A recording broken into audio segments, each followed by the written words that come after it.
From cryptic ciphers to chilling phone calls, here are 3 scary things that happened that were scarier than fiction. The Zodiac Killer. Northern California in the late 1960s was gripped by fear as a serial killer known as the Zodiac stalked the streets of San Francisco, taunted the police and the media with cryptic letters and phone calls. And all the while, he continued his reign of terror. Even today, his identity remains a mystery. So what did happen? It started on December 20th, 1968, when a couple was shot in their car in an area known as the Presidio. Both survived, but just 2 weeks later, another couple was attacked in the same spot. This time, though, the man was killed and the woman wounded. Over the next few months, there were more attacks on couples parked in cars. By July 4th, 1969, 4 people were dead and 2 wounded. The police believed they were dealing with a madman who had a thing for parked cars. But they were about to get much more complicated.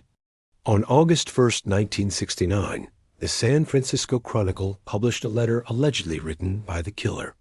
It contained a strange cipher: 340, 123, 123, 9, 18, 21, 25, 22, 1.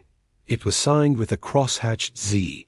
The police released the cipher to the public in hopes someone could crack it. 1 day later, a local resident brought the solution to the police.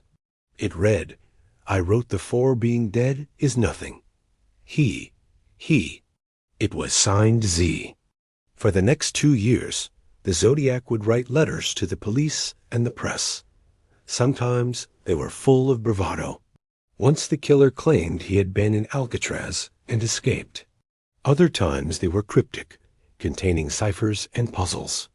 In one case, he gave a series of coordinates and told them to dig in the area for a package. They found a blood-stained shirt matching the description of one he wore during an attack. But perhaps the most chilling was the call he made to the police on New Year's Eve. 1969.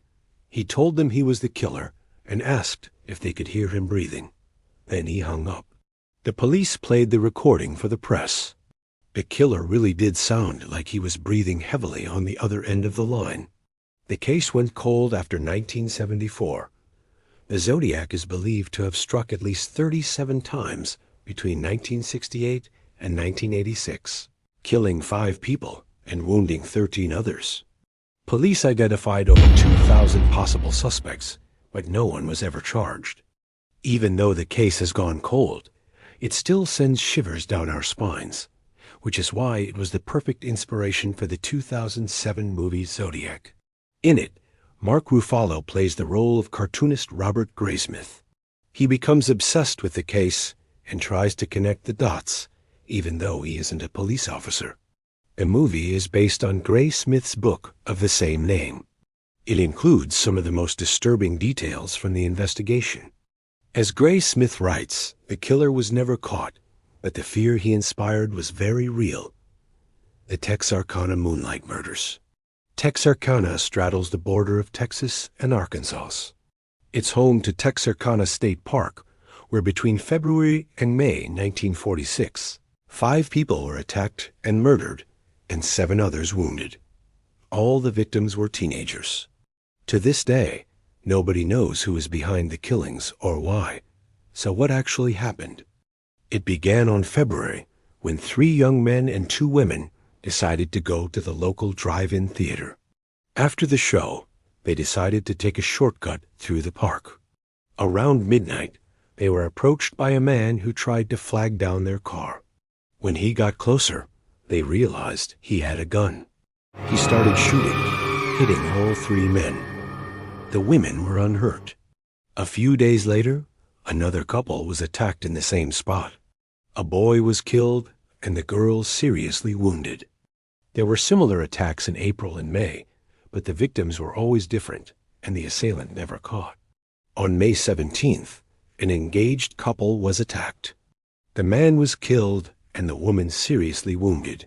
5 days later, a man, woman, and 2 teenagers were sitting in a parked car when they were attacked.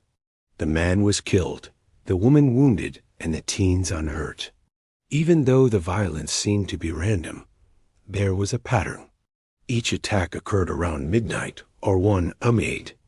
Each victim was between 14 and 19 years old, and each attack took place in Texarkana State Park or close by. The police were baffled. They knew it was the same person striking again and again, but they couldn't find him. There were several theories. Some thought it was a jealous lover or a crazed ex-serviceman. Others said it was a member of the Ku Klux Klan or even federal agents looking to eliminate some local gangsters. Nobody knows what led to the attacks, and whoever was responsible was never caught. The shootings had a profound impact on the small town. People were afraid to leave their homes at night. Drive-ins and teen hangouts were abandoned. The story eventually made its way to Hollywood and was adapted into the 1976 movie The Town That Dreaded Sundown. Like many horror movies, it follows a reporter who tries to piece together the clues. Only this time, it's based on a true story. How does that affect the scares? Well, not only is the story rooted in reality, but so are the characters. Many are based on the actual people who lived through the shootings. So when we see their faces on screen, it's easy to think these are survivors reliving their worst nightmare. It gives the whole thing a realistic edge. The Enfield Poltergeist. In 1977, a mother and her 4 children moved into a house in Enfield, North London. At first, it seemed like your typical suburban home, but soon strange things started to happen. Furniture was moving on its own, shaking the whole house. Books flew off shelves, clocks fell off the walls. Sometimes it felt as if invisible hands were pushing and pulling on the residents. Soon, more violent events began to occur. The family was shaken out of bed by heavy footsteps overhead. A wardrobe flew open, hitting one of the daughters in the head. A full-length mirror crashed to the floor, narrowly missing the mother. The entire house shook violently, causing 500 pounds of plaster to fall from the ceiling. The activity peaked when the mother was out shopping. She came home to find a state trooper standing outside her door. He explained that he'd been called because a neighbor had seen a ghost floating down the stairs. She invited him in. He agreed, but refused to go upstairs. When the mother entered her bedroom, she found it in complete disarray. Her jewelry was on the floor. Drawers were pulled out, clothes thrown everywhere. The trooper was skeptical, but then the closet door opened on its own. Whatever was in there, it didn't stay. It ran down the stairs. The ghost was never seen again, but the poltergeist activity continued for another year. It was investigated by 2 priests and 2 scientists. Neither could come up with a rational explanation. The most famous account comes from Guy Lyon Playfair, who investigated for Reader's Digest. He called it the most terrifying experience of my life. In 1979, the family moved out of the house. Playfair stayed behind and slept in one of the bedrooms. He was joined by 2 skeptics, both of whom left early in the morning. Before they went, they watched as a chair moved across the room and a light bulb flashed on and off. Eventually, the house was demolished. Nothing similar has ever happened anywhere else in the world. Playfair said the energy in that house was wicked and evil.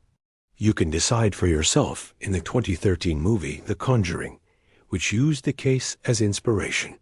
Or watch the 2009 prequel The Haunting in Connecticut, which claims to be based on the true story. Now, it's time to make your voice heard. Comment below. Which was the scariest thing that happened? For more scary mysteries, watch Most Evil Serial Killers or check out Creepypasta, Scary Stories.